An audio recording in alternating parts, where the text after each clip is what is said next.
Nah, baik para jamaah, membahas orang awam. Awam niku maknanya umum.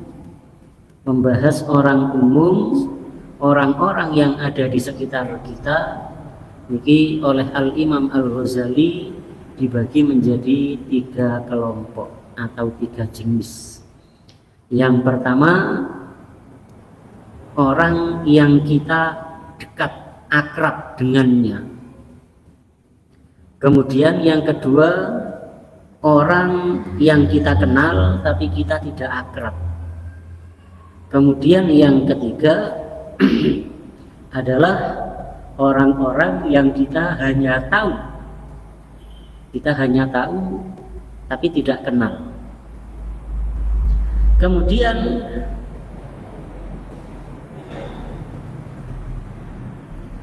fa'in bulita bil awami al majhulina fa'adabu majalasatihim tarkul khawdi fi hadithihim wa qillatul isra'i ila arajibihim wa taghafulu amma yajri min su'i alfadhihim wal ihrazu an kathrati liqa'ihim wal hajati ilaihim wa tanbihu ala munkaratihim bil lutfi wan nushi inda rija al qabuli minhum.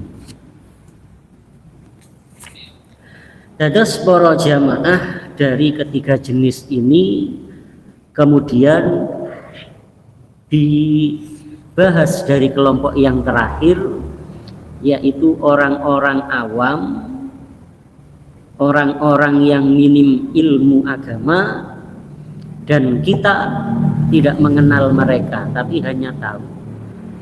Sehingga sebaiknya bagaimana? Maka sikap yang tepat ketika kita ada atau menjumpai mereka atau kita ada di sekitar mereka, orang awam, kita nggak tahu. Satu contoh, misal kita duduk di terminal, kita duduk di numpak bis, naik kereta, kemudian dia ngobrol dia berbicara ngalor ngidul, yang di situ napa niku ucapannya atau omongannya niku wau ngawur nih, ngawur. Mungkin kita pernah menjumpainya, maka hal yang harus kita lakukan adalah banyak diam. Banyak diam, gak usah pati disaut,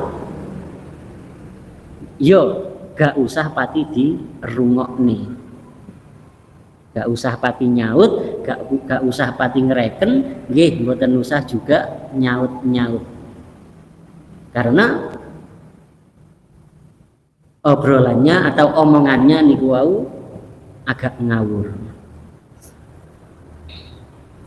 Iki ketika kita menjumpai orang yang seperti itu dan kita tidak kenal.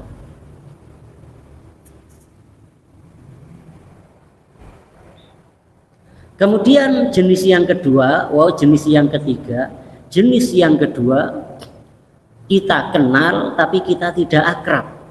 Kita kenal tapi kita tidak akrab. Dan orang tersebut termasuk golongan orang yang awam. Obrolannya agak ngawur, omongannya juga agak ngawur, pengetahuan agamanya rendah.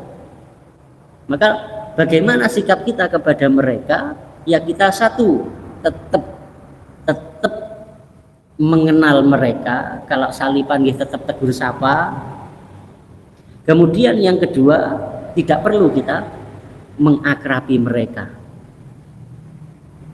Yang ketiga, jika ada saling tolong menolong, maka kita tetap saling tolong menolong. Terus kita tetap mengenal mereka, tetap tegur sapa. Yang kedua, kita tidak perlu mengakrabi mereka. Yang ketiga, kalau ada keperluan yang saling membutuhkan tentang tolong menolong, maka kita tetap saling tolong menolong. Jadi yang nggak perlu adalah berakrab-akraban dengan mereka. Berakrab-akraban dengan mereka. Kemudian jenis yang pertama, orang yang kita kenal dan kita akrab dengan mereka, tapi dia adalah jenis orang yang masih awam di dalam agama. Bagaimana sikap kita? Satu, tetap jaga keakrabannya. Dua, tetap saling tolong menolong. Yang ketiga, dakwahi mereka, ajak mereka kepada kebaikan, ajak mereka kepada kebaikan. Jadi kalau akrab nih, kalau kita kenal dan kita akrab, sementara dia adalah masih orang yang awam, sementara dia adalah orang yang masih awam, maka kita berdakwah kepada mereka dengan cara nopo? Mengajak mereka kepada kebaikan.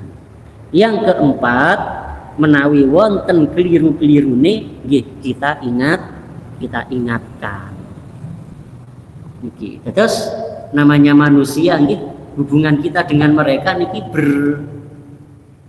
berbeda.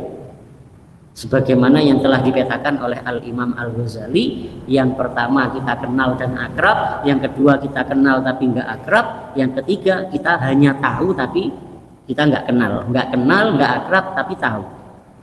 Dan kadang-kadang kita ada di di samping mereka, sehingga sikap kita niki jangan dipukul rata. Semua didakwahi niki nggih mboten sae. Syukur uang dikandani diajak menuju kebaikan. Nah niki juga bukan sikap yang bijak. Sebab orang kalau nggak kenal kita, ya omongan kita pun juga nggak payu, nggak direken. Justru malah mendatangkan kebencian dalam hati mereka. Kenal orang moro-moro kok dalil-dalil misalnya. Kenal orang moro-moro dalil-dalil, moro-moro nyenen-nyeneni kuwe sopo, belum kenal. Tapi beda kalau sudah kenal, sudah akrab. Kalau sudah kenal, sudah akrab, biasanya niku kan nggih sudah ada ikatan hati. Gojlokan diilokno niku gak pegel. Coba gak kenal moro-moro ujug-ujug ketemu wong nang pinggir rembong, Pak kuwe kok bajul. Nggih muring-muring. Tapi lah ketemu konco akrab, kuwe ya terus koyo bajul, mangguyu malan.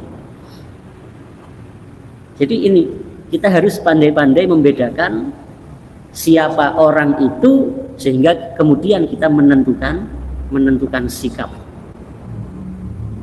Menentukan sikap.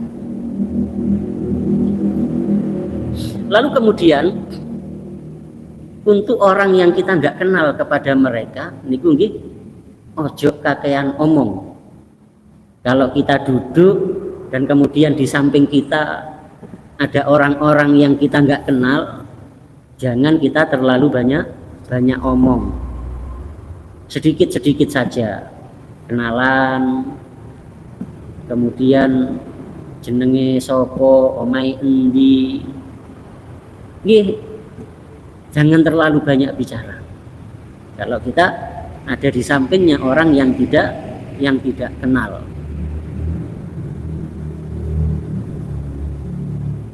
Sehingga bagaimana kita bisa menjaga diri dan juga bagaimana kita bisa memberikan rasa nyaman kepada orang lain. Atas kehadiran kita atau keberadaan kita niku nggih gak nyumpek-nyumpeki. Iki sapa to kok kakek ngomong men rocos ngomong. Ya satu contoh kita di tempat umum, di kendaraan umum, di tempat-tempat umum, mungkin di rumah sakit, mungkin di puskesmas, mungkin juga di halte bus. Niki ada bergaul, ada bergaul. Kemudian para jamaah, orang yang kita sudah akrab dengan mereka, orang yang kita sudah kenal dekat dengan mereka, ini juga penting menjaga keeratannya. Satu, memahami karakter dia itu seperti apa. Apakah dia niku orang yang emosional? Apakah dia itu orang yang penyabar? Apakah dia niku orang yang pendiam? apakah dia niku orang yang banyak bicara dan lain sebagainya. Iki satu, yaitu kita penting mengenal karakternya. Kemudian yang kedua setelah mengenal karakter, bagaimana yang kedua niki penting untuk kita menentukan sikap dalam rangka mengimbangi, lek cara Jawane niku maremke, memaremkan. Marem niki napa nggih marem? Menyenangkan. Terus kita menentukan sikap, oh iki wong iki model iki sabar. Modele wong iki sabar. Akhirnya napa? Lek jagongan malih rada iki tak setel rada bebas ya wis iki. Tak setel rada bebas. Oh iki wong iki modele emosian. Senggol bacok misalnya. Oh lek modele koyo ngene aku lek ngomong dan bersikap ya kudune sing hati-hati. Oh iki wonge modele iki mungenengan. Lek gak dijawil, lek gak digudang gak bakal ngomong. Berarti aku kudu ngawiti omong, ndisiki omong. Oh iki wonge modele iki kuwakean ngomong. Lek ono aku lek nyauri sak cukupe ae. Engko lek aku nyauri akeh-akeh, wong kok dhek ya mundak akeh kok ngalor ngidule. Nah, di sini. Jadi yang kedua, kita menentukan sikap daripada karakter yang ada. Ini yang kedua. Kemudian yang ketiga, turunkan ego. Ini juga sangat penting di dalam ada bergaul. Turunkan ego. Maksudnya apa?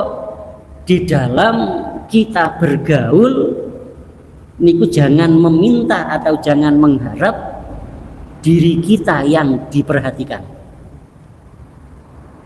Cara Jawa nih ojo ngarep-ngarep awake dhewe niku direken terus. Berusahalah ngereken orang yang ada di hadapan kita. Niki penting, turunkan ego. Maknanya ojo ngarep-ngarep direken.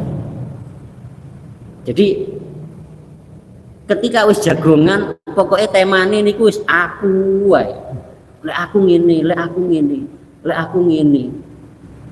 aku. Sementara lawan bicara enggak kita reken.